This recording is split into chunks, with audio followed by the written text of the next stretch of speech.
A world of peace, bathed in a tranquil light, but a shadow of destruction looms over it all. A band of heroes rises to fight this darkness, only to be destined for a terrible end. But one man has a plan to prevent that future. He would become the hero's unseen sponsor, a simple idea that quickly became a very big deal. So let's turn back the page to the very beginning.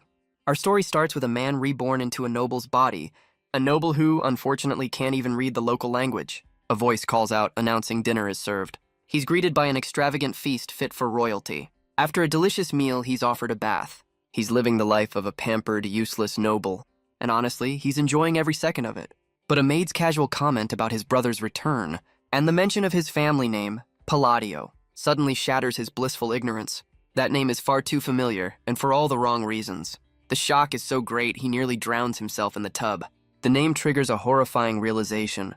He's been reborn into the world of psychedelia, a game he once played obsessively, mastering its every secret and challenge. He remembers the story's ultimate villains, the 5 great sins. And he remembers their very first victims, the corrupt Palladio family. The weight of this knowledge brings him to his knees. He recalls the game's quest to investigate this very family. Now he stands before the mansion he calls home. He is Alon Palladio, the disposable third son and the story's first casualty. He's so desperate he'd rather go back to his overworked old life. This life of luxury means nothing when he's on a 10-year timer. And to top it all off, he got 0 special perks for his trouble. But then a realization dawns on him. Knowing the game's story is the same as knowing the future. He could simply eliminate the causes of destruction beforehand. He resolves to reform the 5 great sins while they're still just kids. 2 months later, his plan is already in motion. He's rescued orphans from a horrific experimentation facility, and now praises his newly hired personal knight, Evan. Evan points out Alon's complete lack of expression. So Alon offers a smile so forced it's genuinely terrifying. He realizes this new body's facial muscles just won't cooperate. But Evan, a rare loyal soul in this world, takes the compliment. The knight then brings up the raid's true target, a girl named Utia. He admits that even to his experienced eyes, the child was extraordinary. He recalls seeing her in the facility, chained among the other children. She possessed a power so immense he couldn't understand her captivity. Evan asks the obvious question, why leave such a powerful asset behind? Alon knows it might look like he's wasting her potential, but because he knows her future, a wielder of immense power who becomes the sin of wrath. If she grows up peacefully, however, that future can be avoided. The first landmine is officially disarmed. Now he just needs to come up with a good excuse for Evan. He explains that for Utia the time simply hasn't come yet, a cryptic answer that leaves his knight completely baffled. Alon orders him to keep the raid a secret and provide generous support from the shadows. He then hands over a letter, meant for Utia herself. Touched by his master's thoughtfulness, Evan promises to deliver it safely. As his loyal knight rides off to complete the mission, Alon can only hope his small gesture will make a difference. He remembers a specific incantation from the game, a holy spell meant to pacify the sin of wrath. The words speak of anguish, emptiness, and hope. But in the game, the spell was always too late to stop her from fully embracing her rage. Its failure would always trigger a devastating boss fight. Back in the present, Alon stretches. Feeling accomplished, he muses on the strange logic of the game's world, where a single phrase can supposedly appease a fanatic. Meanwhile, in a desolate alley, Utia receives the letter. Evan notes the immense power still radiating from her. But he also sees a strange, emotionless child. She confirms the sender's name is Alon, and then demands to know why he left her behind. A wave of pure magical pressure slams into Evan. He realizes she's visualizing her power, a master-level feat. And suddenly, his master's cryptic words click into place. He repeats the phrase to her, "The time hasn't come." The letter contains the holy incantation, a promise she recognizes. A revelation that leaves the poor knight utterly speechless. A promise that transforms a lost child into something terrifyingly powerful. Meanwhile, Alon is back in his room, feeling good about his day's work. He drifts off to sleep, determined to tackle the next problem. But the next day, he's already hit a frustrating dead end. He can't find any information on the third boss when Evan arrives. The knight reports another child has been rescued as instructed. Evan recalls a strange figure who appeared during the chaos of the rescue. Just then, a loud voice calls out his name. It's his older brother, Tonio, who clearly has no concept of personal space. He grabs Alon's face, demanding a response from his illiterate brother. Evan quickly bows, telling Tonio he'll take his leave.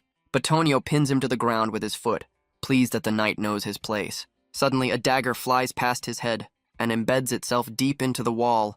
The source of the interruption is the eldest son, Palladio Leo. He holds a blade to Tonio's throat, disgusted by his brother's vices. Alon recalls that in the game, the Palladio family were just minor characters, part of an early quest to investigate their corrupt dealings and criminal organization. The two older brothers were locked in a fierce battle for succession, with Tonio becoming an underworld boss known for his illicit enterprises. Alon remembers their constant violent struggle for power. Tonio, the future drug lord of a massive cartel, a conflict Alon wants absolutely no part of. As the brothers' chaotic energy finally leaves the room, Alon makes a new vow: to live as a weak, useless son. Evan watches him collapse, noting the second son is no ordinary man. He silently observes his young master, utterly spent. How could this boy uncover secret labs and slave markets? He looks like he can barely tie his own shoes, let alone run a spy network. Evan can only conclude that his master is truly peculiar. Evan questions Alon's decision to send the rescued child away, but Alon knows this child is more than just special. He's a world-ending threat. He was rescued from the slave markets of the Kalian kingdom. His name is Deus Macalian, the second boss from Psychedelia, a boy who endured endless suffering after being sold into slavery, and would grow up to become the terrifying sin of sloth. His part of the game was infamous for its sheer cruelty. Alon shudders, remembering just how brutal the descriptions were. He gives Evan the same cryptic excuse: the time hasn't come. Evan then asks about the letters Alon has been sending to Utia. Alon explains he's asked Utia to take care of the rescued boy. We see that same boy Deus standing alone in the darkness. A mysterious figure approaches him from the shadows and tells him that he's been utterly broken. She notes the marks left on him by some terrible force and identifies it as the work of the Black Goat. She congratulates him, saying he's been chosen by the Great Moon. She then unleashes a torrent of energy, telling him to embrace his new power. In exchange, she asks for his absolute loyalty to a certain person. And just like that, the boy is whisked away by this strange power. She decides that along with a simple greeting, She'll send Alon his very first reply. Back in his study, Alon is having a complete meltdown. Evan bursts in, shocked by the news about the second son. Alon freezes, a bead of sweat running down his face, because his brother Tonio has already met an untimely end. We cut to a grand funeral hall, where Tonio lies in an open casket. Their father, the head of the family, seems entirely unbothered. Alon watches in disgust as his father complains of boredom at his own son's funeral. He can't believe Tonio died from an accidental fall this early, a major deviation from the game's plot. Alon recalls his eldest brother Leo, gloating over Tonio's body. His father had put on a show of grief for his fallen son, but Alon could see the triumphant glee in his eyes. With the succession settled, Leo quickly absorbed Tonio's criminal empire. Sometime later, Alon sits with Evan in his study. He's become pen pals with Utia, the future sin of wrath, hoping that consistent contact will keep her on a better path. Evan notes that their small orphanage is gaining new sponsors. He then brings up the search Alon had tasked him with, announcing that the Information Guild has finally found a clue. Alon perks up at the news, hoping it's a lead on the third boss. For a moment, the evening feels calm and peaceful. But elsewhere, that peace is violently shattered. At a drug distribution site, Leo's men praise their new leader's generosity. Their criminal organization is expanding rapidly, with plans for even greater influence. Suddenly, one of the men loses control of his own body. Forced by an unseen power to draw his own sword, he can only watch in horror as his hand turns the blade on himself. His body falls to the ground, another victim in a brutal display. Watching from the shadows is a hooded figure, manipulating his puppets with glowing strings. The puppet master Deus questions the meaning behind this slaughter. Udia asks why he sympathizes with these criminals. She explains this is all to build a foundation, a worthy home for the one who saved them.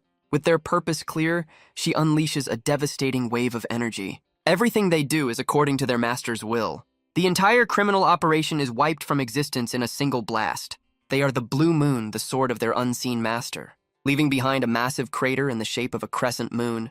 2 years have passed since Alon first became pen pals with Utia. Alon rushes through the mansion, desperately searching for someone. He finds Evan collapsed in the garden, having just returned from a mission. The knight reports that the fifth and final child has been safely delivered. Alon is overcome with relief at the news. He quickly offers his exhausted knight some food. It's been a long and difficult road finding all the future sins. Alon tells his loyal knight that he can finally rest. With their mission complete, a sense of relief washes over Alon. But Evan once again notes his master's complete lack of expression. Alon insists he's smiling, though it's the most deadpan grin imaginable. Alon stretches, basking in the glow of his success. He relaxes in the grass, amazed at how smoothly his plan has gone. He recalls the terrible suffering each of the children endured. The very tragedies that would have forged them into the five great sins. He knew the chances of saving them all before they were broken were slim, but now they stand together before their new home. Evan arrives with a letter and an update on the orphanage. He reports that the children, who were once like broken dolls, have become incredibly cheerful and full of life. Alon seems pleased, noting they won't need to hire a childcare teacher. Alon is surprised Utia is taking such good care of the others. He concludes that deep down, Utia is a good kid after all. The letter confirms all the children are healthy and thriving, and that the five future sins are growing up as normal kids. Evan then asks the million-dollar question, when will he finally meet them? But Alon admits he has no intention of ever meeting them. He remembers the horrific process that turned them into monsters, and the terrible childhoods that forged their personalities. He quickly backpedals, suggesting maybe in 5 years' time. For now, he'll focus on getting strong enough to survive this lovely world. He muses that this body's magical talent is a huge asset when Evan asks about a group called the Blue Moon. Alon has never heard of them, so Evan explains they're a new organization that hunts down criminals. He dismisses them as a minor detail, a temporary fad that will likely fade away. But Evan adds a chilling detail. This group also targets and kills nobles. This sends Alon into a full-blown panic, demanding Evan become his 24/7 bodyguard. That night, in a different part of the world, Utia asks for a report on the Northern Territories. A girl with cat ears proudly reports that she's dealt with the problem by taking out every last slave trader in the region. This is Seolang, the sin of pride. She brags that no one even came close to discovering her identity. Next, a girl named Rhine, the sin of greed, reports she's disposed of all the evidence. She declares that the southern region is now completely under their control. A white-haired boy then speaks up about the illegal experimentation facility and how he dealt with the guards there. This is Radan, the sin of mysophobia. Udia smiles, pleased that everything is proceeding according to their master's will. For they exist only for the Great Moon, their secret organization's namesake. But she admits there is one single problem. How can anything be wrong when they are perfectly executing his plan? Another boy presents a document, revealing a dangerous directive he found. It seems the Count's eldest son is targeting the very person they serve. Rodden agrees, his resolve hardening in a flash of red energy. The other members of the Blue Moon look on, sensing a shift. Utia's eyes burn with fury as she confirms their new mission. 2 years later, Alon attends another family funeral. This time, it's for his father, Count Palladio. The official cause is a heart attack, but Alon knows better. He overhears his brother's men discussing another raid by the Blue Moon. It seems the mysterious group has become a major concern for everyone, and so the funeral ends with not a single genuine tear shed. But as Alon leaves, he feels the cold, calculating gaze of his brother, Leo. Evan asks his master what he plans to do now. With Leo set to become the family head, he finds Alon packing. Alon tells him to pack as well, announcing they're leaving. He clarifies they're not abandoning the territory, just heading south.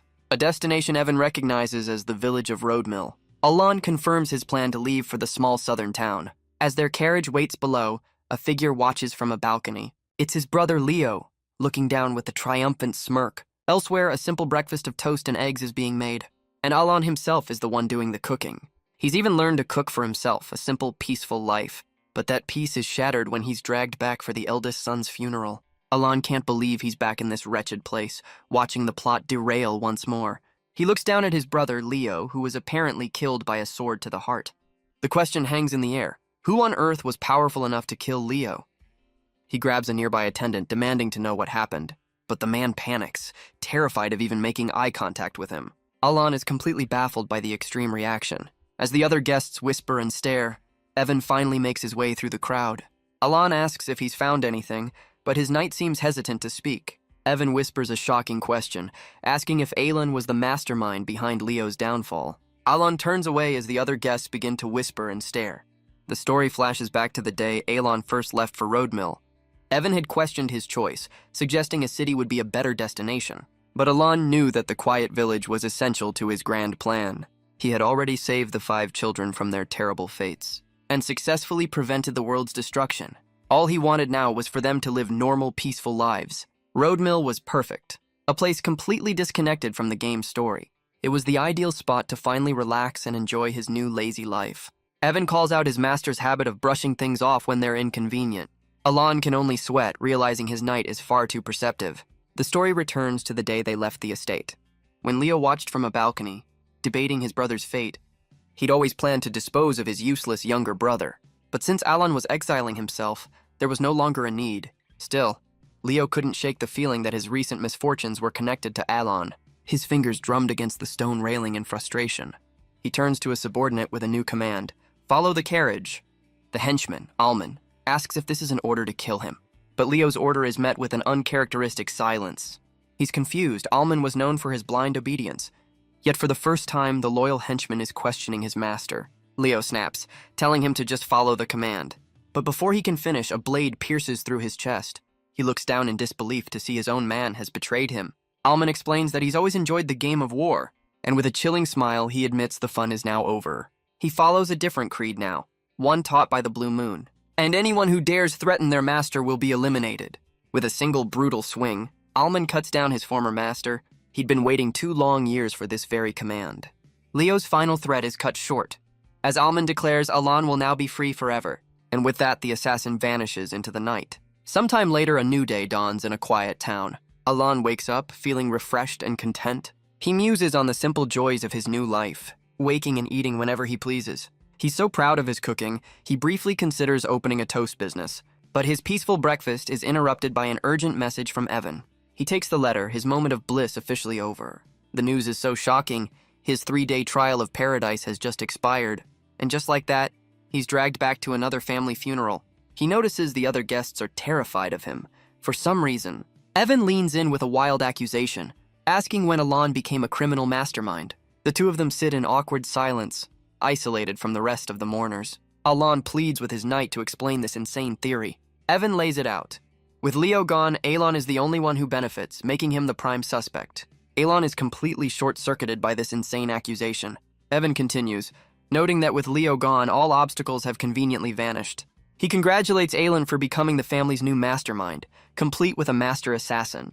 Alon can only wonder where to even begin objecting to this madness. He argues that no group could eliminate Leo so easily, but Evan brings up the Blue Moon. The knight considers the possibility for a moment, but explains the Information Guild has already ruled them out. Leo was taken down by blades in a brutal up-close assault. Alon agrees, dismissing the Blue Moon as a minor variable not present in the original game. Meanwhile, Utia and the others discuss the aftermath of their mission. Ryan reports that they left no survivors. Seolang eagerly draws her blade, wanting to share her part.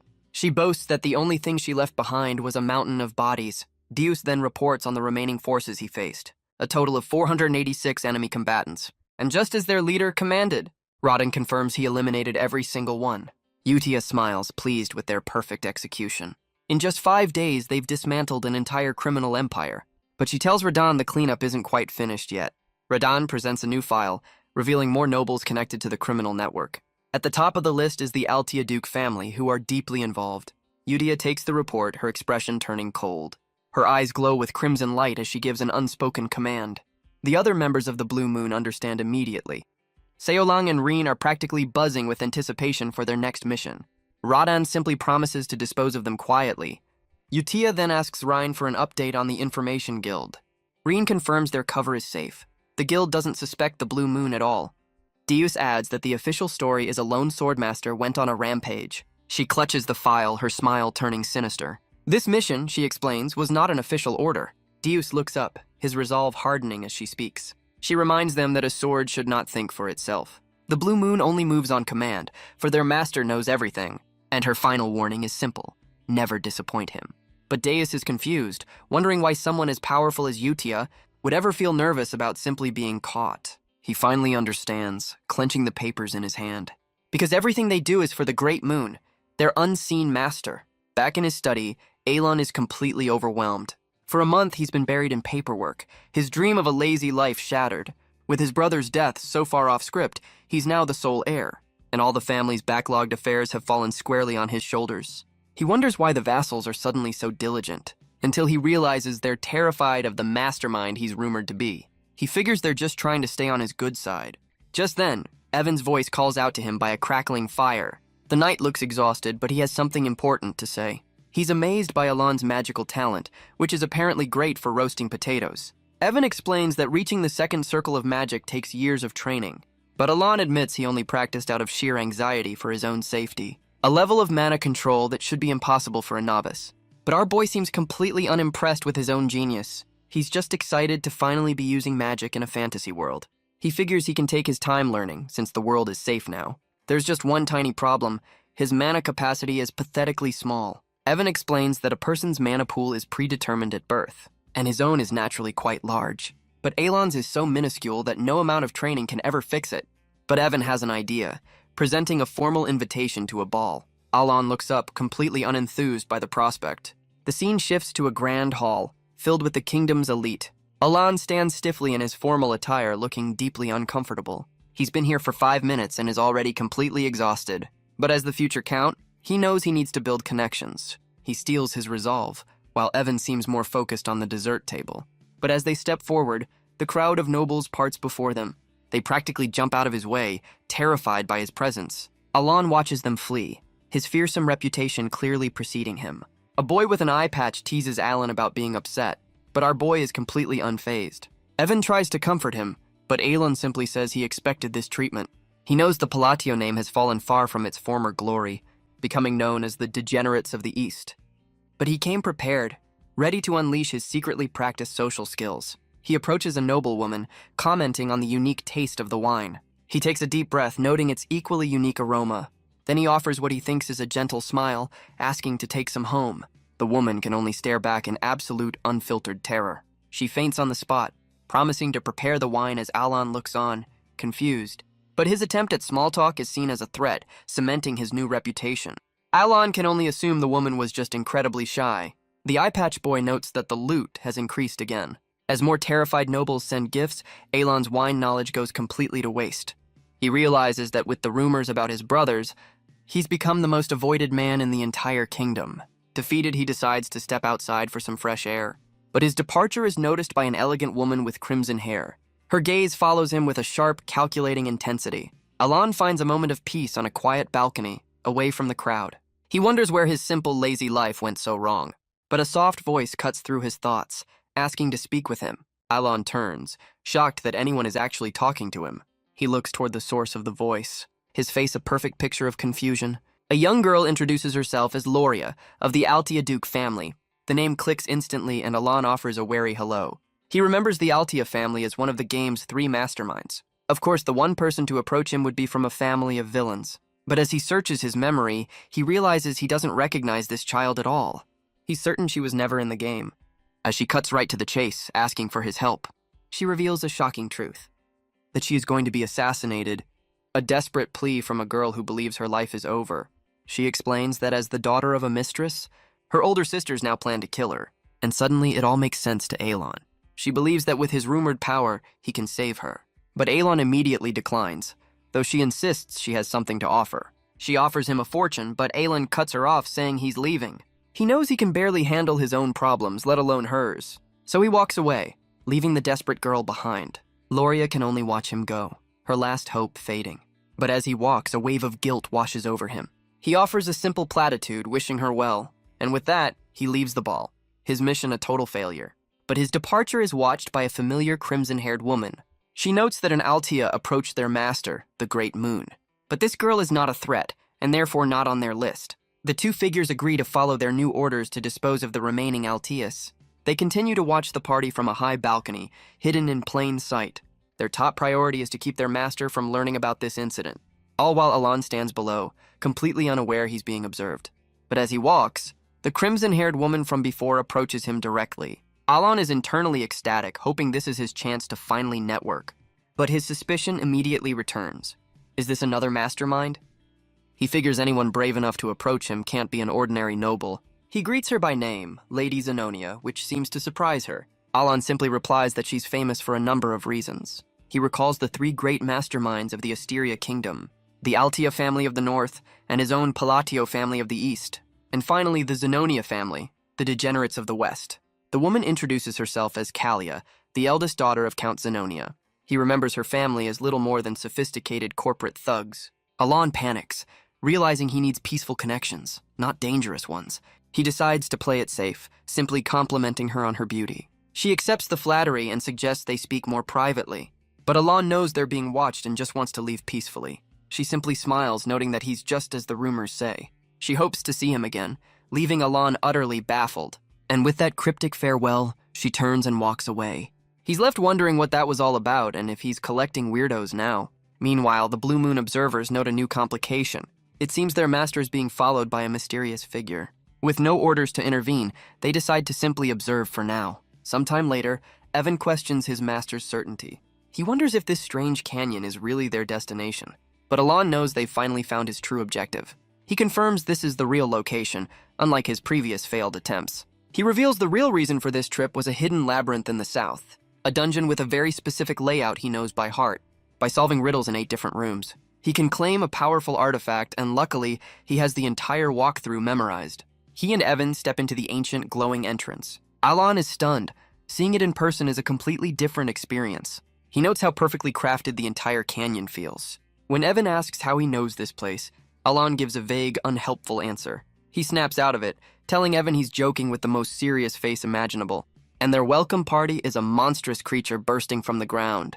Alon explains that a wrong answer means a merciless attack. The monster is dispatched in a brutal, messy fashion. Evan marvels at his master's unchanging, deadpan expression. He reflects on 4 years of seemingly random, unconnected missions. He asks how Alon knows this place as a stone door rumbles open. But he follows him anyway, because his master's deeds are always good. Still, he can't help but wonder what Alon is truly after this time. Alon looks sick, admitting the reality of the dungeon is far more brutal than he expected. The door finally opens to reveal a room overflowing with treasure. But Alon ignores it all, focused only on a simple black ring. Evan questions the choice, noting the ring looks completely useless. But Alon holds it up, satisfied that he's finally found the restriction. He assures his knight that the way back is perfectly safe. As Alon celebrates his easy clear, Evan senses something is terribly wrong. Because outside, the canyon's rock piles awaken as an army of stone golems. Evan draws his blade, realizing they're trapped by an unknown enemy. But Alon steps forward, calmly declaring that he'll handle this. Evan screams a warning as a massive golem prepares to strike. He knows his master's second circle magic isn't nearly enough. But Alon simply holds up the ring, invoking its power with a single command. A blinding light erupts from the ring, engulfing Alon completely. He finds himself in a cosmic void, where a voice demands he state his 2 restrictions. He's stunned. What was a simple menu in the game is now a divine interrogation. This is the true power of the labyrinth's reward, the artifact known as restriction. It's a tool that grants power by imposing a price on its user. Alon steels himself, ready to make his first binding vow. He will always use complex hand seals when casting magic. The voice then asks what he wishes to gain from this self-imposed rule. He asks for the power to bend the very laws of the world, a request that is granted. Alon stands in the quiet aftermath, feeling the shift in his own potential. The voice demands he state his second restriction. Alon makes his second vow, to always use specific incantations for his magic. Once again, the entity asks what he wishes to gain in return. And once again, he asks for the power to bend the laws of the world. The divine being seems to consider his bold request. Alon suddenly worries he messed up the hand signs, which would be awkward. But he knows from the game that these restrictions maximize magical power. He's betting his entire future on his obsessive gaming knowledge. The cosmic voice accepts his vow, calling him one who remembers a forgotten god. It thanks him for carrying on this ancient will, leaving Alon utterly confused. The ring dissolves into his hand, its power now a part of him. The voice promises to watch over him, the one who carries the will. Back in reality, Evan screams that his master's magic is far too weak to stop the massive golem, but Alon remains completely unfazed by the danger. He knows his pathetically small mana pool can only produce a feeble sphere of lightning. No matter how much he trains, this is his absolute limit. But now it's time to test the power of his new restriction. And with that thought, the tiny spark of magic begins to grow. The lightning surges around him, growing in intensity. It condenses into a blinding sphere of raw power. Alon stands at the center of a brilliant, heavenly light. He unleashes a spell called Blue Light. Weaving intricate hand signs for diffraction linear, he focuses the torrent of energy between his hands and unleashes it in a single devastating beam. Evan can only watch in absolute jaw-dropping disbelief. The blast of pure energy tears through the canyon and completely obliterates the massive stone golem. The beam of light tears through the remaining stone guardians. In the aftermath, the canyon is silent and scarred with glowing runes. Evan can only stare, calling the display utterly insane. He wonders if Alon was hiding his true strength all along. He's never seen anything like it, questioning if it was truly second circle magic. But Alon's expression remains as blank and unreadable as ever. He admits he didn't know either. The game's version was apparently a cheap knockoff. He recalls the turn-based combat of Psychedelia, where buffs were simple. He had enhanced his chain lightning with 4 incantations and hand seals. charging the spell over a total of 5 turns, a large-scale lightning spell that took 5 turns to set up. And on top of that, the Forgotten God gave him a double power boost. Even Alon admits the results were a little overkill, but apparently, the escape was even harder than the actual battle. He looks back at the canyon, wondering who built such a place, and then he remembers the labyrinth's other name. In the game, players called it Palion's Labyrinth, a fact he casually drops on Evan, claiming the creator was his friend. After 3 long weeks, he helps his exhausted knight begin the journey home. Evan can only marvel at his master's sudden burst of diligence. Alon reflects on the game's simple logic, where buffs were just a simple stat increase, but in this world, each incantation visibly transformed the magic. He wonders if his mana control is just that good despite his tiny reserves. He decides to experiment later, happy that his plan was a success. But as they rest, a hooded figure watches from the darkness. Her gaze is fixed on their camp, her purpose unknown. She leaps from her perch with silent grace and lands without a sound. She stands before the glowing runes, recognizing the ancient language. She recalls the words written in the ancient runes, a story of a coward named Palion who built this place for a friend. She reaches out, feeling the echoes of the past. She knows the legend of the great Emperor Palion who defeated the dragons, a history she only knows because she inherited the ancient library. And now Alon claims this legendary emperor was his friend. She also knows that the infamous Bloody Queen is following him, and that the Great Moon was another of Palion's respected friends. But the incantations Alon used are completely unknown to her, leaving her to wonder what he truly is. A boy who holds the secrets of a forgotten age. The hooded observer stands alone in the moonlit canyon. She reflects on her mission, ashamed she only followed orders. A second figure appears and she acknowledges their arrival. The newcomer asks if she found the information she was looking for. She confirms the target has been successfully eliminated. A flashback shows their victim being twisted by an unseen force. She states that she now needs to report for disposal, and with that, the 2 assassins disappear into the night. Elsewhere in the Zenonia family estate, Kalia confirms that the rumors she's heard are true. She recalls his disturbingly emotionless eyes like staring into an abyss, and she remembers the rumors that called him famous. She brings this up with her father, noting that Count Zenonia is indeed powerful. But she finds it strange that Alon, a known recluse, recognized her. She asks her father if he shares her suspicion, but the Count simply dismisses her concerns, attributing it to his own fame. A sinister smile spreads across Kalia's face. She conjures a sphere of dark, hypnotic energy and uses it to completely dominate her father's mind. With her father now a puppet, she is the true family head, wondering how Alon saw through her facade.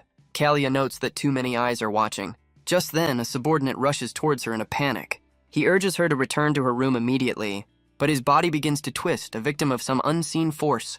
In another room, a man confronts her, realizing she planted a magical imprint on him. Kalia simply smiles, asking how he managed to figure it out. She's impressed he found her weakness so soon after they met.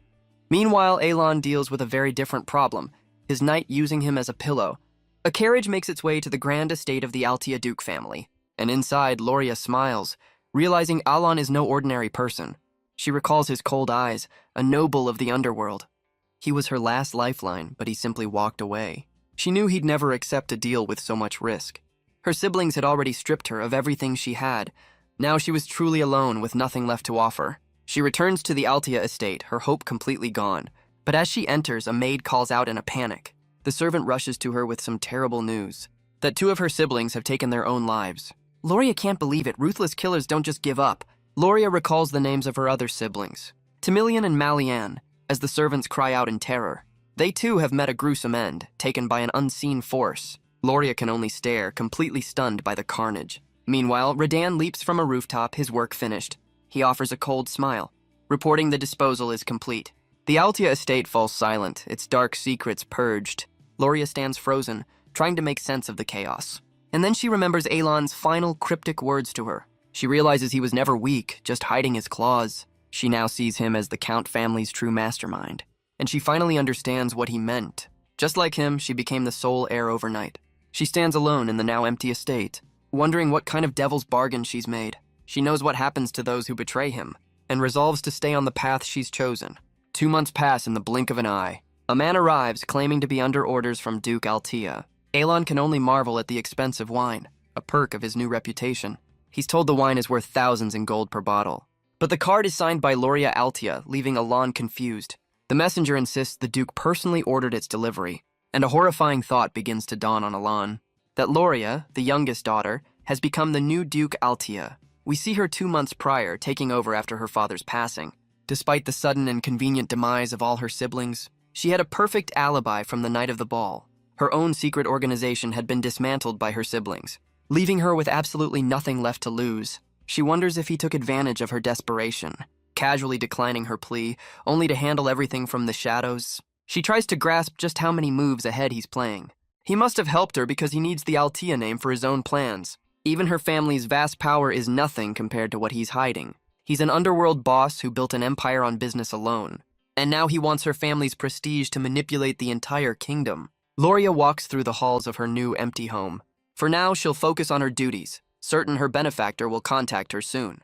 And she hopes he enjoyed her little thank you gift. The messenger finally takes his leave, but Alon is left completely bewildered by this turn of events. Several months pass, bringing them to a cold winter. 5 years before the game's story was meant to begin, Evan rushes to his side, asking if he should use his new title. Alon can only reflect on how his simple plan for a lazy life has been completely derailed, though the work-life balance is a nice perk. Evan then hands him the latest letter from Utia. He asks if there's any news on who took down his brother, Leo. Evan then asks a more pointed question about his master's true purpose. Alon realizes the changes from the game are butterfly effects he caused. Evan teases him for finally sounding like a proper count. Alon opens the letter, curious about this month's update. Utia writes that everyone is well, and Deus is now a master puppeteer. Seolang, the future sin of pride, is busy playing with friends, while Ryan reads and gardens and Radan has taken up landscaping. Alon smiles, feeling like a proud father watching them grow from afar. Evan then asks a simple question about the children's age. He explains they're old enough to leave the orphanage soon, but an image of the 5 happy children begins to crack and fade. The letter ends with a vision of the 5 children bowing in perfect unison. Alon realizes he needs to start thinking about their futures. Evan asks if he was keeping them isolated because they were unwell, but Alon is confident that with a good childhood, they can now live normal lives. He recalls the game's lore, remembering Utia's innate talent for faith. He remembers Deus's natural gift for the sword, and Ryan's incredible aptitude for research. He recalls Seolang's raw power as a warrior, and Radan's destiny as a powerful apostle. With their talents in mind, he hatches a perfect plan to find them all good jobs. He decides to send them each a personal gift to mark the occasion. As winter settles over the Palladio estate, Alon finally finishes his grand plan, much to Evan's emotional delight.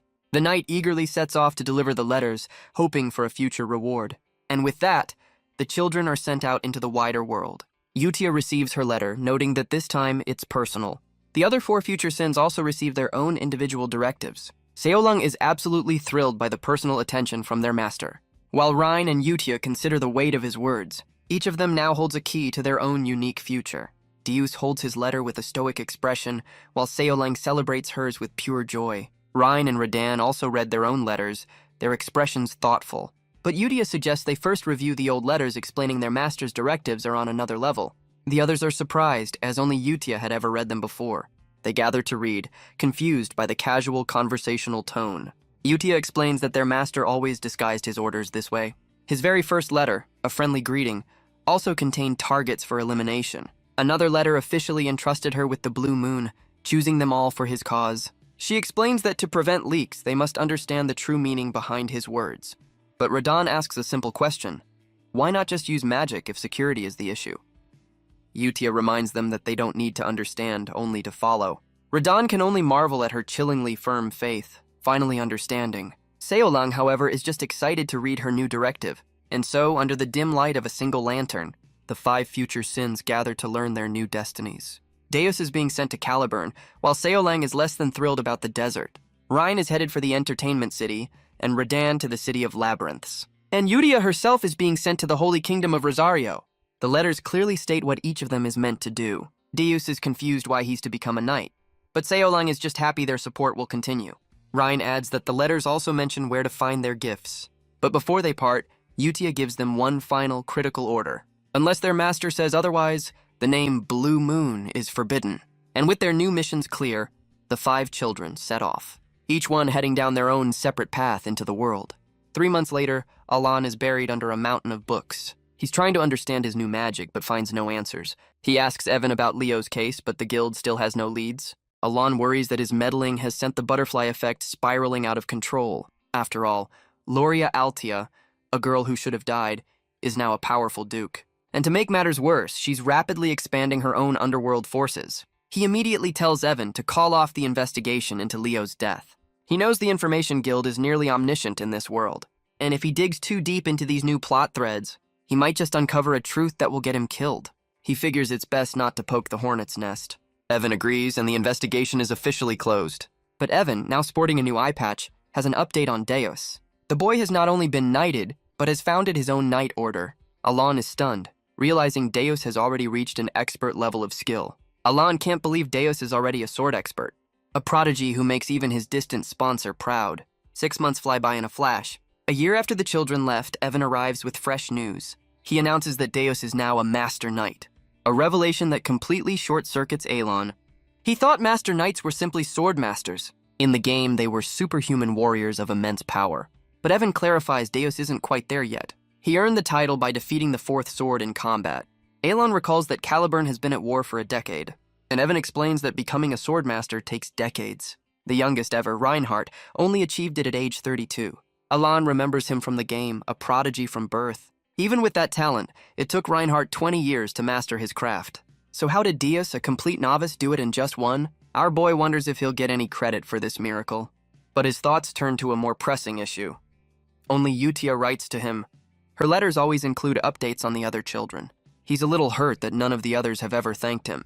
He tries to reset his mindset, reminding himself to be grateful. Because as long as the kids are happy, that's all that matters. Meanwhile, in the capital city of Kurdum, we find the grand mansion of the Eclipse Knight Order, a place where Caliburn's most elite warriors train. A lone figure stands silhouetted against a grand window. It's Deus Michaelian, now a captain and the youngest master knight. He looks down to see a young girl waiting for him below. She waves happily, calling out to her big brother, and for the first time, the stoic knight offers a gentle smile. Deus clears his throat, looking away with a slight blush. He admits that even a year later, he's embarrassed by that memory, a flashback to a time he lost everything to a shadowy power. All that remained was a single crystal, and an all-consuming, uncontrollable rage. He remembers sitting alone in a dark cell, utterly broken.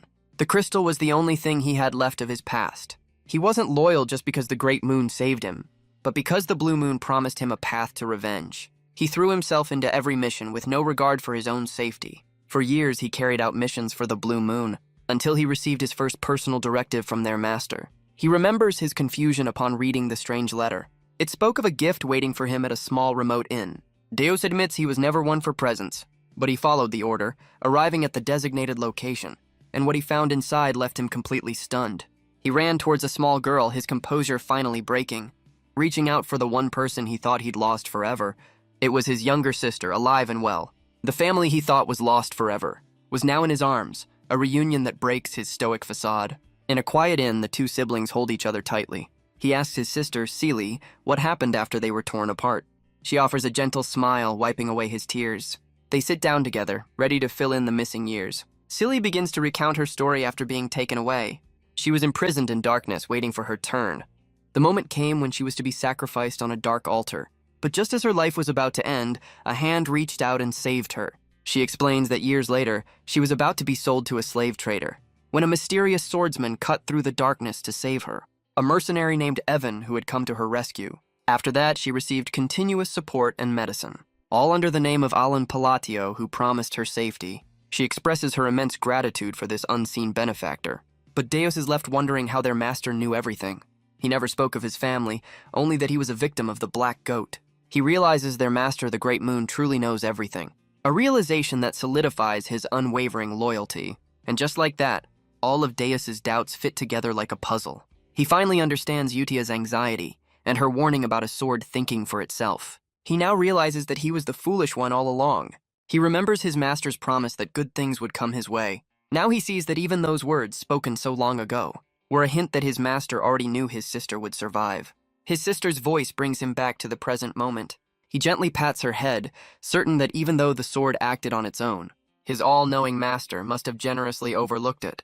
And his loyalty, now stronger than ever, is completely absolute. For a boy who only knew revenge against the Black Goat, his family's survival was an incomparable gift. He remembers Utia's words from long ago, a promise that he would understand her devotion. His master's command was no longer just blind faith. It was a debt he was determined to repay. He would become a master knight, the pinnacle of Caliburn, and a subordinate's voice calls him back to the present. He walks past the rows of his elite guard, an order built to serve their true, unseen master, a gift he would repay with his sword. He looks forward to the day he can prove himself under the moon, and so, the Eclipse Knight Order marches into the frozen wastes. Meanwhile, Alon enjoys a rare moment of peace, which is immediately ruined by a sudden gust of wind. He scrambles to catch his notes, his lazy afternoon officially over. Back in his study, he tries to make sense of his own chaotic research. After the labyrinth, he'd focused entirely on studying incantations. He finally gets his notes in order, feeling a small sense of accomplishment. His research reveals how different incantations alter magic, like refraction, strengthening its area of effect. He's learned that refraction can expand a spell's range, while repulsion can disrupt incoming projectiles, and blue light is perfect for amplifying lightning magic. Diffraction Linear grants his spells piercing power, essentially guaranteeing a critical hit, but with his tiny mana pool allowing only one cast a day, and the incantations being forgotten lore with no explanations. It's taken him ages to piece it all together, a true testament to his gamer-level dedication. His research was born from a simple need for self-defense, and now, after 2 months, it's time to see the results. He begins with a complex hand seal, drawing raw lightning from the sky above. His first incantation, Collapse, is meant to destabilize the mana, forming a volatile sphere of electrical energy. He then adds Compression, focusing the power into a single point. With a final gesture, he prepares to unleash the spell. A brilliant pillar of blue light erupts into the sky, a display far more powerful than he ever expected. He realizes the order of the incantations is absolutely crucial. His first attempt failed because he used Collapse too early in the sequence. He can't believe the result of his own experiment.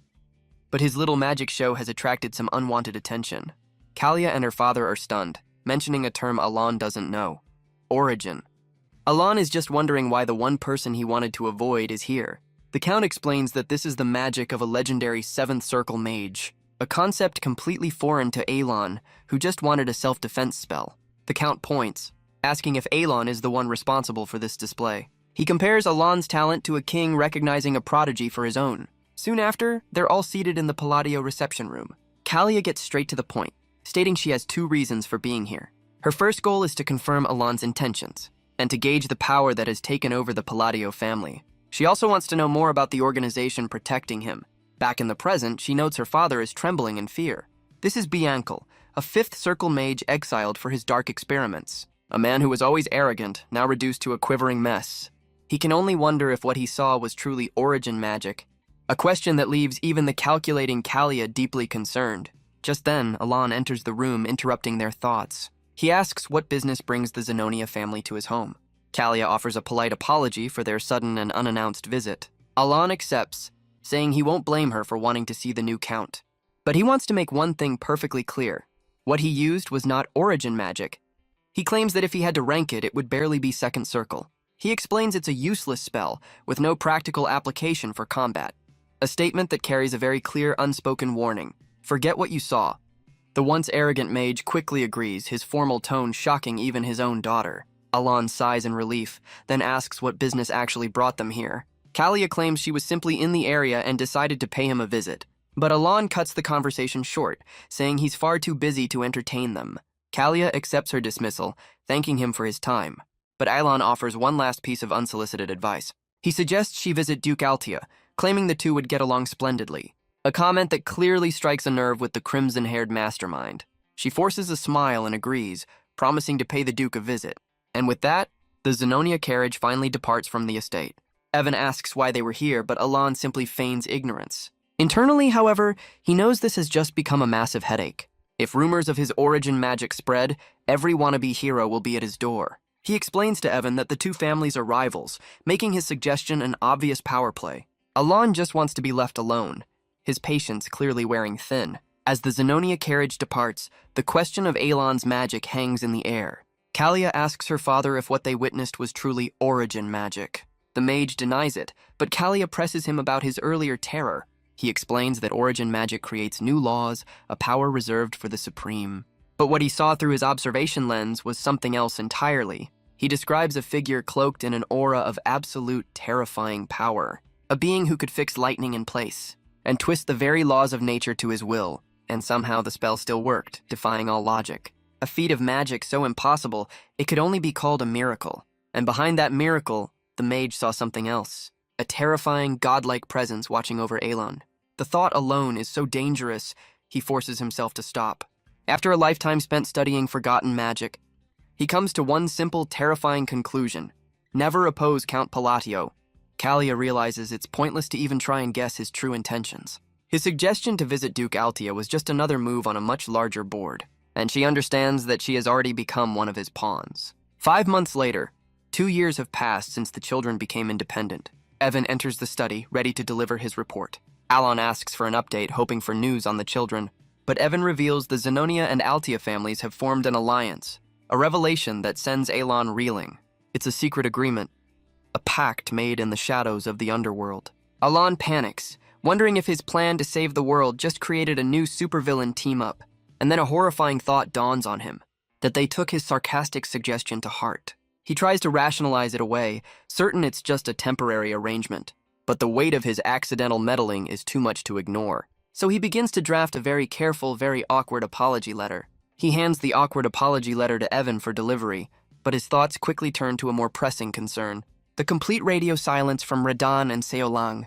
He recalls the gift he sent her, a key to a brighter future, a powerful artifact meant to guide her away from her dark destiny. A cheat code he remembers clearly from the game's item description.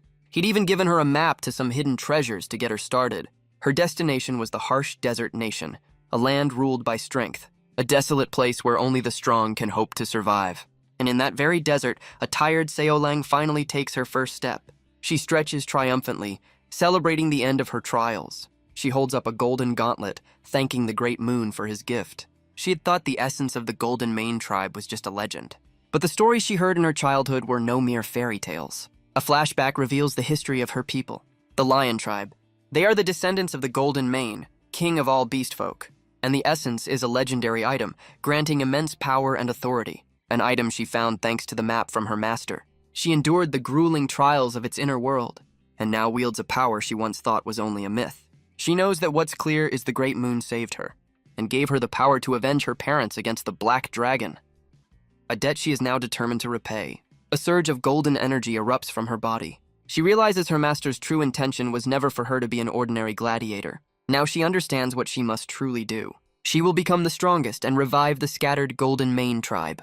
And with a single punch, she unleashes her newfound power. She stands alone in the vast, desolate desert, because everything she does is for the one who saved her. And with a confident smile, she declares, it's time to begin. For under the light of the blue moon, the Golden Mane tribe will rise again.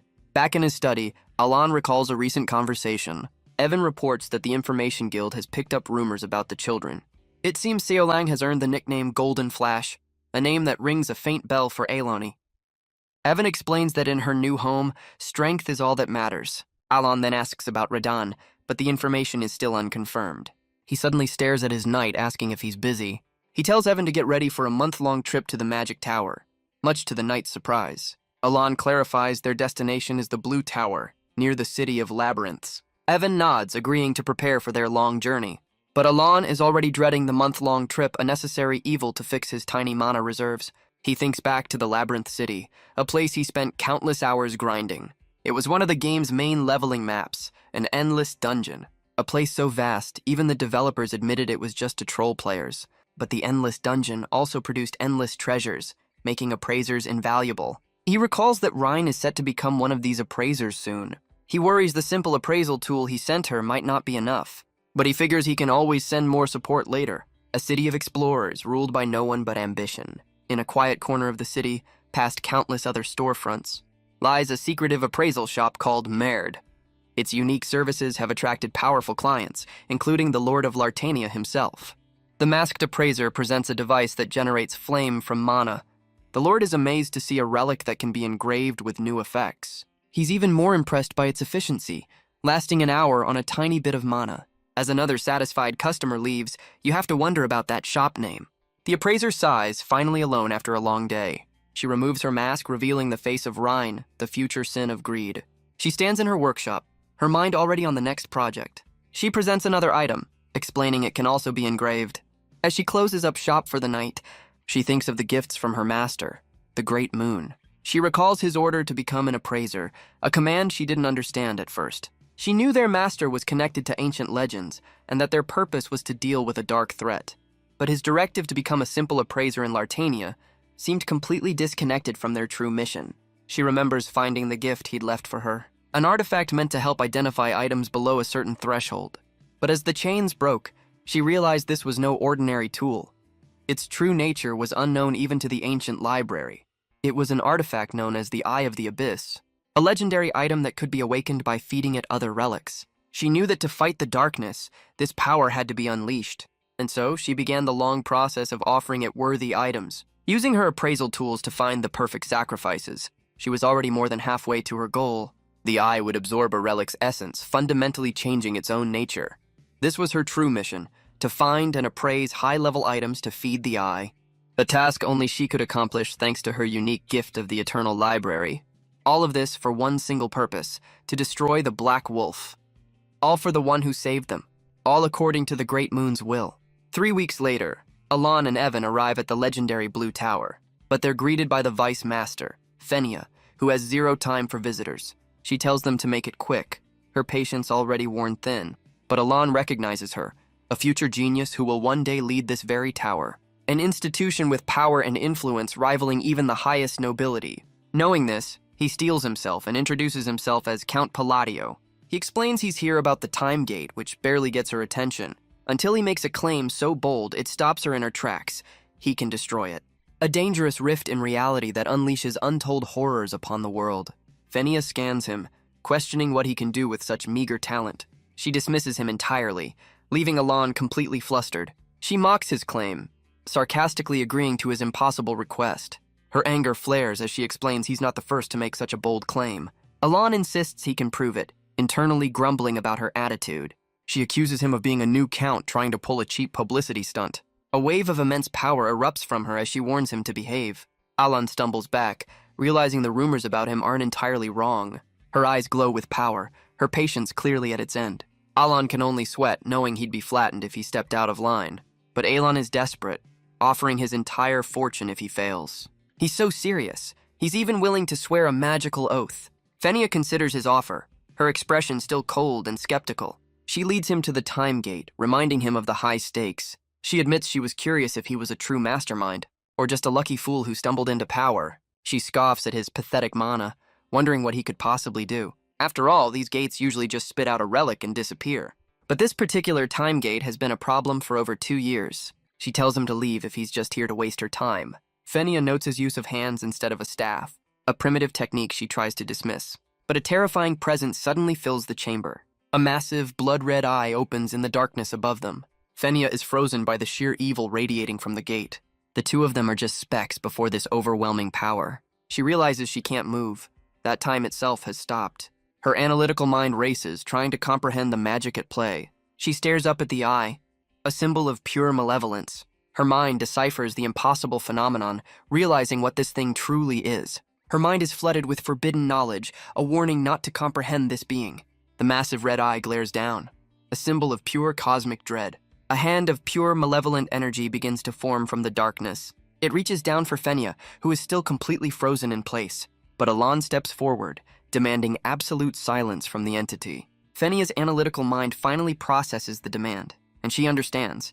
The terrifying red eye slowly begins to close, its presence fading. A single tear escapes her eye, a mixture of terror and profound relief. The chaotic red energy recedes, replaced by a calm celestial blue. And just like that, the time gate that plagued them for years was closed. Alon explains it was all child's play with the right item, which he'll be taking as his reward. He admits he had to make it look like a fancy spell and wonders if the Vice Master actually fell for his act. But Fenia is a terrified mess, promising to keep her mouth shut, leaving Alon to wonder if his bluff completely failed. He tries to tell her it's fine, but she rushes forward, promising with every fiber of her being to keep his secret. She insists she's incredibly tight-lipped, really. Our boy can only stare, completely baffled by her sudden change in attitude. Deciding not to question it, he tells Evan it's time to go. But the Vice Master calls out, asking him to wait a moment. She presents him with a case of mana potions she made herself a gift for his troubles. Alon examines the top-grade potion, a rare gift from the tower's own Vice Master. Alon notes the insane value of the gift, worth a small fortune. He wonders why she's being so generous while she panics internally. He offers to swear a mana oath to keep her quiet, which only makes her panic more. Alan tries to explain that she's got it all wrong. But it's too late. A magical contract forms between them. Chains of light bind them to a solemn vow. She proudly declares her loyalty, leaving Alan to accept his fate. And so, the Blue Tower swore an oath of secrecy, and Alan walked away with his prize and a few very expensive party favors. Evan examines the relic, questioning if this simple bracelet was worth all the trouble. But he tells Evan that whatever it is, it's something he absolutely needs. He holds up the Mark of the Unjust, an artifact that absorbs and stores mana. It works like a charm, easily surpassing his own pathetic mana reserves. He can only sigh, wondering what kind of body has less power than a support item. But he reminds himself his goal is self-protection, not frontline combat. For that purpose, this new power source is more than enough. Still, he can't help but wonder what Fenia could have possibly misunderstood. Her sudden, extreme politeness as they left was more than a little suspicious. She'd even agreed with him when he called himself a second circle mage, a little too enthusiastically. He realizes her reaction was almost identical to Callia's. He recalls leaving the Zenonia family behind, still reeling from the display of his power. And he remembers the Vice Master's equally terrified reaction. But he figures he'll never see them again, so who really cares? And so, he and Evan set off on another peaceful journey. Their destination, the grand estate of the Altia Duke family. Inside, Loria Altia greets her guest, Lady Zenonia. Callia returns the pleasantries, admiring the Altia family's power. She notes that their new alliance is all thanks to Count Palladio's keen judgment. A direct result of his offhand suggestion to visit the Duke. Callia explains that by heeding his words, the true meaning became clear. She recalls her conversation with Loria on that fateful night, a discussion that left the young Duke completely stunned. Callia had laid out the new power dynamic of the kingdom. With Alan as the absolute authority in the east, the Zenonia and Altia families could finally form a stable alliance. Back in the present, Loria asks about the purpose of this sudden visit. Callia reveals that Alan has sent a letter, piquing Loria's curiosity. It's a formal apology, explaining his poor reputation among the other nobles. It looks like a simple letter, but Callia knows there's a hidden message. Loria is certain there's a hidden directive within its pages. Callia agrees, suggesting they decipher its true meaning together. They recall how Elan spoke with key figures from both major factions. If neither the aristocrats nor the royalists suit his tastes, then the only logical conclusion is the most terrifying one. He plans to wipe the slate clean and build a new regime from the ashes. Loria realizes that with the powerful Zenonia family now on his side, Callia confirms that this is exactly what their master intends. And so, the two begin to discuss their part in his grand design. Meanwhile, at the Blue Tower, news of Elan's recent feat has begun to spread. The Tower Master demands a full report on what happened. Fenia can only sweat knowing she's bound by her oath. Back with Elan, he's having a much less stressful time until he chokes on a potato.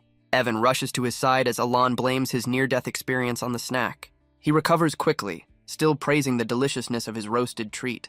But the long journey has clearly taken its toll, and he just wants to go home. He muses that it's about time for Utia's letter to arrive. And far away, in the holy kingdom of Rosario, the bells begin to toll.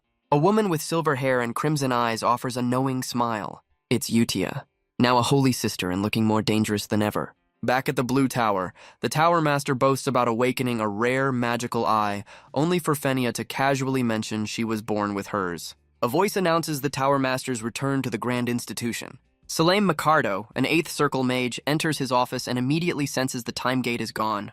He finds his Vice Master, Fenia, looking utterly defeated. She greets him with a shocking level of politeness and reports her work is done. Her calm demeanor is so unusual, he wonders if the world has turned upside down. He recalls that Fenia's immense talent also came with an equally immense ego. A flashback confirms her reputation for being incredibly arrogant and condescending. He had always believed that reaching a higher level of power would eventually humble her. But seeing her now, he can only assume the workload finally broke her spirit. Fenia can only sweat, unable to answer her superior's questions. The Tower Master confirms that Count Palladio closed the time gate, but she's bound by an oath and can't reveal how he did it. She can only look down, admitting there's nothing more she can say.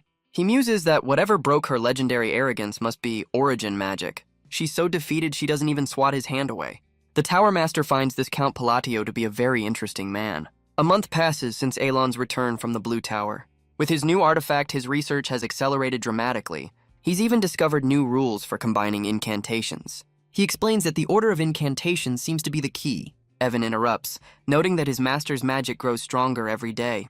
He admits it never felt like second circle magic to begin with, but now it's powerful enough to leave massive craters in the earth. Alon seems completely oblivious, wondering if it's all in his head. He knows it's not from simple practice, which only improves precision, and incantations are just activation words that alter a spell's properties. His own research confirms that even optimal arrangements offer only a slight boost. He dismisses it as a fluke, just as Evan arrives with Utia's latest letter. Our boy thanks him, ready to catch up on the latest news from the kids. Evan asks if he's already finished for the day. Alon ponders what could be making his magic stronger. Ruling out a dark ritual he read about, he briefly considers the idea of receiving faith, but dismisses it as completely ridiculous. He decides it's best to just ignore the mystery for now. Meanwhile, in the Holy Kingdom of Rosario, within the hallowed halls of the Eastern Prayer House, a holy knight greets one of the sisters. It's Utia, who offers a chillingly familiar smile. The knight notes that she's just a nun with no official rank, yet he bows before her with the utmost respect. He reports on the many lives he's saved, giving her all the credit. Utia humbly deflects the praise, saying he was the one who did the work. He insists she gave him guidance when he was nothing, all in the name of the Great Moon, and for that he will always be grateful. The scene flashes back to a time his sword fell from his grasp. He was just another defeated knight, broken and alone, until a soft voice offered him a new path forward. Utia stood before him, her eyes glowing red as she told him to believe in the moon. The knight was skeptical, questioning this new moon, but Utia promised him that belief would bring understanding. She told him that with enough conviction, anything was possible. And after praying for days, he was suddenly blessed with divine power. He admits his guilt for abandoning his goddess for this new faith, but the power was undeniable, his sacred tools now glowing with holy light. And so, he offered his prayers to a new lunar deity. He later asks Utia why she pointed him down this path. She explains that faith is easier when it comes from something tangible, and for her, that tangible power is the Great Moon, a power that is always by their side. The knight agrees, reasoning that the goddess is also the moon. It's a way to give certainty to a human heart filled with doubt. He bows deeply, thanking her for this newfound clarity. Utia tells him that if he truly wishes to express his gratitude, he should join her in prayer, her smile looking anything but holy. The knight agrees without hesitation, his loyalty now absolute. She notes that since it's prayer time, many have already gathered. The two of them walk down the aisle of a packed prayer hall. She steps forward, ready to lead her new flock. She stands before the altar in a grand purple-lit prayer hall. Stepping up to the lectern, she prepares to address her flock. She raises her hand, calling on everyone to pray to their great and undeniably beautiful new god. Her eyes glow as she leads the prayer to the Great Moon. Meanwhile, Evan is on mail duty, finding another letter for Alon. Back in his study, Alon reads the latest update from the children, but he finds the contents to be disappointingly normal. Of course, he's glad they're doing well, but he was hoping for more. He admits he's a little lonely, since only Utia ever writes to him. He reasons that to the kids he's just a kind, unseen uncle. And since he's already saved the world, there's no reason to feel disappointed. He tries to focus on the positive, grateful that Utia still writes every month.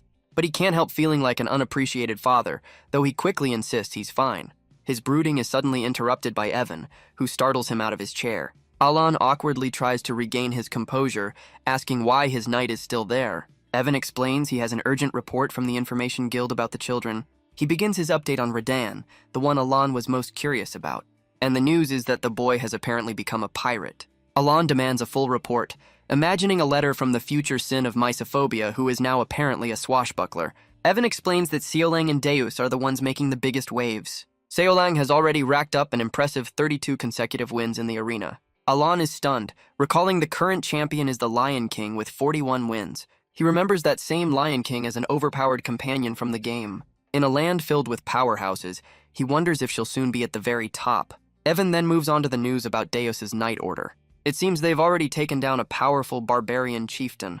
He asks Alon if he knows about these superhumans forged by dark rituals.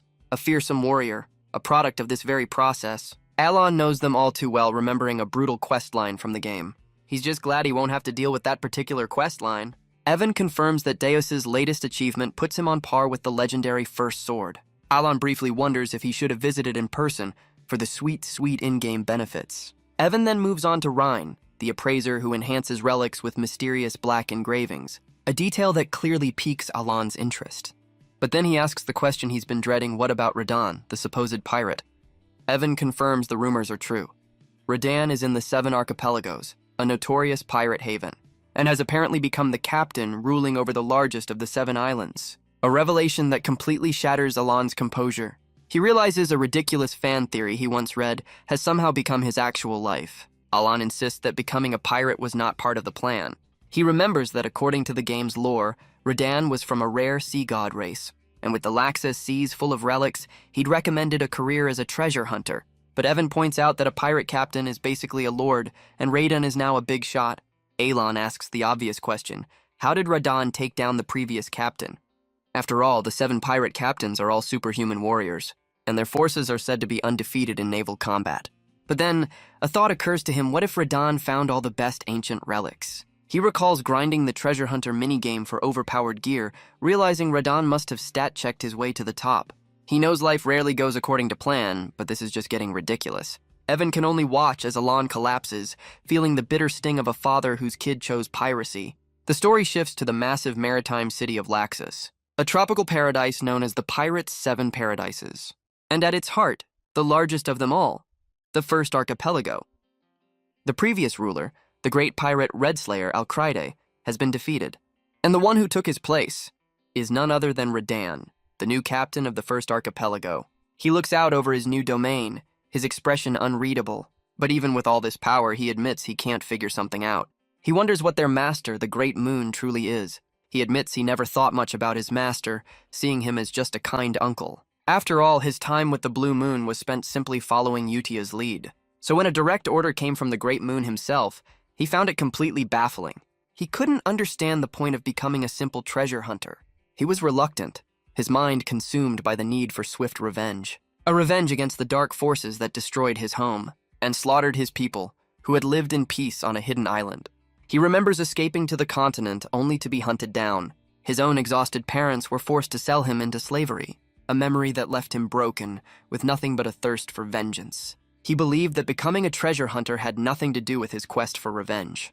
But for now, he would at least pretend to follow his master's orders. His brooding is interrupted by a loud celebration out on the water. He turns to see a wall of wanted posters, his eyes locking onto the faces. It's a festival for the pirates, a celebration of their power and influence. They offer tribute to a so-called heavenly king for their blessings. But Radan knows the truth. These are the very people who destroyed his life. This heavenly king is nothing but a lie they've spread to the world. Their power comes from a dark ritual, using the bodies of his own people, a sacred power stolen through sacrifice, and he will not rest until he finds those responsible. He remembers the hunters who celebrated their bounties with fireworks, the ones who divided his parents' bodies into 7 pieces and took them for themselves, a memory that fuels an ocean of rage within him. Now he watches over the sea, his path finally clear. But he can't help but wonder how his master knew. He never told anyone the details of his tragic past. It's as if the Great Moon orchestrated this entire path for his revenge. But he knows he can't strike them down just yet, because these superhumans wield the stolen power of the sea god. He realizes that if everything was intentional, then the gift he received must also have a purpose. The Great Moon must have arranged this entire path, setting the perfect stage for his revenge. And with that, his faith in his master becomes absolute.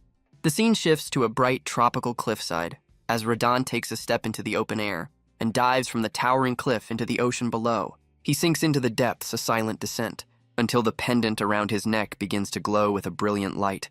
The Great Moon's gift, Amrita's goggles, activates in the water.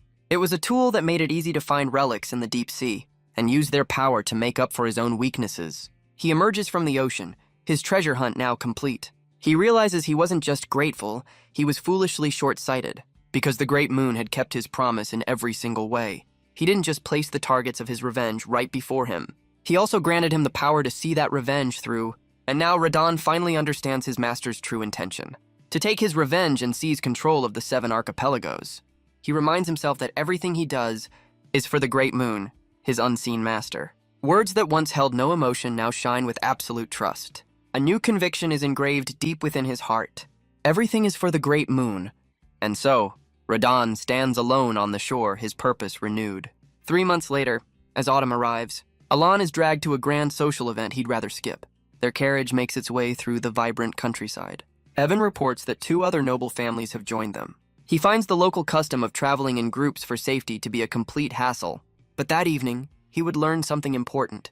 As he sits in a local inn trying to mind his own business, he realizes his real problem isn't bandits, But the other nobles who see him as a lucky fool, he can only listen as they mock him, wishing they'd at least have the decency to do it behind his back. After all, the Palatio family's power was built on their control of the eastern underworld. But Alon had willingly given that up, content with his new, lazy life. And because of that power vacuum, the eastern underworld is now being carved up by lesser criminals, fueling the rumors that he's just a fluke. His reputation as a mastermind has faded, replaced by the image of a lucky fool, but he knows the truth. The nobles mock his lack of funds with fake tears and smug offers. Alon is surprised they'd have the nerve to say it to his face, but his expression remains as unreadable as ever. He wonders if he's stumbled into a Palladio victim support group. He realizes they're just venting grievances from his family's past, but he knows he's never done anything to them personally. Just then, Evan arrives with a snack, admiring their dedication to being annoying. Alon decides to ignore them as Evan explains he was just getting some food. The offering is some delicious-looking roasted corn, and so the two of them enjoy their snack, completely unfazed. The nobles continue their diss track, mocking his inability to manage his family's assets. But Alon finds their pathetic attempts at insults almost musical. He and Evan just enjoy their snack, completely unbothered by the background noise. As night falls over the quiet inn, our story shifts to the desolate northern lands, a frozen waste ruled by barbarians, a cursed place where the snow is stained by the fallen. Here, one of the great barbarian chieftains lies defeated. He curses the Knights of Caliburn for their dishonorable tactics. For a barbarian, a glorious death in battle is the highest honor, but this was no honorable fight. It was a cowardly ambush, a duel that was nothing but a trap. The barbarian chieftain clutches his chest, his final moments at hand. He collapses into the snow, his reign brought to a sudden end. This was Kurga of the snowfields, now just another body in the frozen waste. All that's left are broken blades and the faint glow of puppet strings. He laments his disgraceful end, unable to even die in peace. But a dark presence calls out to him, a voice from the beyond. It tells him to call upon its great name one last time, to speak the name that he once revered above all others. And with his dying breath, he calls out for Lord Ultultus, as a strange symbol appears in the cold, unforgiving sky. The barbarian chieftain collapses, his body falling limp in the snow. His hand twitches, a final, desperate grasp at the frozen earth. But his body begins to rise, pulled upward by an unseen force. A voice calls out, invoking the name of the great god, Ultultus. And from the shadows, a divine being descends to answer the call. It offers a terrifying smile, promising to grant the summoner's desire. Back with Alon, the awkward journey continues through the countryside, and the mockery from the other nobles doesn't let up for a second. But Alon simply ignores them, following basic gamer etiquette. Don't feed the trolls. He finds a moment of peace by a stream, catching a fish for dinner. The nobles decide to make camp for the night. A clear winner emerges in the Battle of Wills, and it's not the guy throwing a tantrum. The nobles confirm Alon only has a single knight with him. They decide the rumors of him being an empty shell must be true. With Alon out of the way, they can finally expand their own criminal enterprises. They dream of the power and wealth that will soon be theirs. One suggests they should teach the boy a lesson about the real world. The two of them share a smug, self-satisfied laugh. But their celebration is cut short by the arrival of armed soldiers, and from the darkness, a horde of monsters emerges to greet them. A knight shouts an order to switch to mage's sight. A mage in their party raises a wand to the sky, unleashing a flare of golden light. It illuminates a horde of crystal-studded goblins. The soldiers question if these are just ordinary goblins, but the arrogant noble scoffs, dismissing the threat entirely. Goblins are usually weak, common forest monsters. But when their numbers are this overwhelming, even seasoned knights can fall, and suddenly that smug noble isn't looking so smug anymore. The battlefield is already littered with the fallen. The noble realizes the entire Outer Watch has been silently eliminated. These are no ordinary goblins, they're something new and terrifying. A mutated breed infused with raw mana, and with a powerful first strike. They prove their physical abilities are on a completely different level. The horde charges forward with blinding speed. The knights can barely hold their formation against the onslaught. The battle quickly devolves into a desperate, chaotic melee. And these monsters are just getting started. A massive vortex of energy suddenly erupts on the battlefield. The noble's mage is stunned, realizing another caster is at work. It's Alon, calmly casting an enhancement spell. The arrogant noble can only stare in disbelief at the display. Alon continues his incantation, compressing the raw mana. He unleashes a wave of destructive energy across the field. The spell tears through the goblin horde with absolute ease. But he's not finished, gathering a massive sphere of power in the sky. The other knights can only watch, forming a defensive line behind him. Alon stands before the horde, ready to end this fight. He clenches his fist, invoking a new incantation. Vacuum. The spell creates a powerful vortex pulling in the very earth. He reaches out, commanding the elements to return to their origin. The bracelet on his wrist glows, fueling this impossible display. A wave of pure force rips through the goblin horde. He stands calmly amidst the chaos, his work not yet done. The two arrogant nobles can only stare in absolute terror. Even their seasoned knights are frozen in disbelief. Alon tells them to snap out of it and prepare for the next wave. And with his command, the soldiers ready their blades for battle. The knights charge into the fray, cutting down the mutated goblins. Alon raises his hand, his bracelet glowing with immense power. He unleashes another devastating spell, clearing a path through the horde. A blur of red light flashes across the battlefield as Evan unleashes his own powerful sword technique. As the sun begins to rise, the battle finally comes to an end. The last of the monsters are swiftly dispatched by the weary knights. The ground is littered with the remains of the goblin army. The arrogant noble peeks out, stunned that the fight is actually over. Evan and the other knights catch their breath, exhausted but victorious. The knights can only stare, wondering who this person truly is. Alon stands amidst the carnage, questioning what just happened. But internally, he's a complete mess, realizing he almost died. Even with his new artifact, he can only cast a few spells before he's completely spent. Evan approaches, asking if he's hurt, but Alon insists he's fine. He was terrified of losing the ability to protect himself in the fight. He's just glad he traveled with the nobles, despite their constant nagging. But his attention turns to a massive amethyst, the true source of the problem. He wonders why a divine descent happened here, a phenomenon where an outer lord tries to enter their world. An event that causes nearby monsters to become far more vicious and powerful. Alon can only stare, wondering how any of this is even possible. According to the game, these outer lords should only appear after the world's laws have collapsed. Their arrival foreshadows a future of absolute destruction. But since the children never became the sins, he can't understand what went wrong. He resolves to start gathering information as soon as they arrive. Because if this keeps up, his own head will be on the chopping block. Meanwhile, the arrogant nobles are having a complete mental breakdown. The next day, their carriage finally pulls up to the Rotegre ducal estate. Alon steps out, exhausted but relieved to have finally made it. And with that, the grand social event has officially begun. Evan practically has to carry him inside, as Alon just wants to go home and sleep.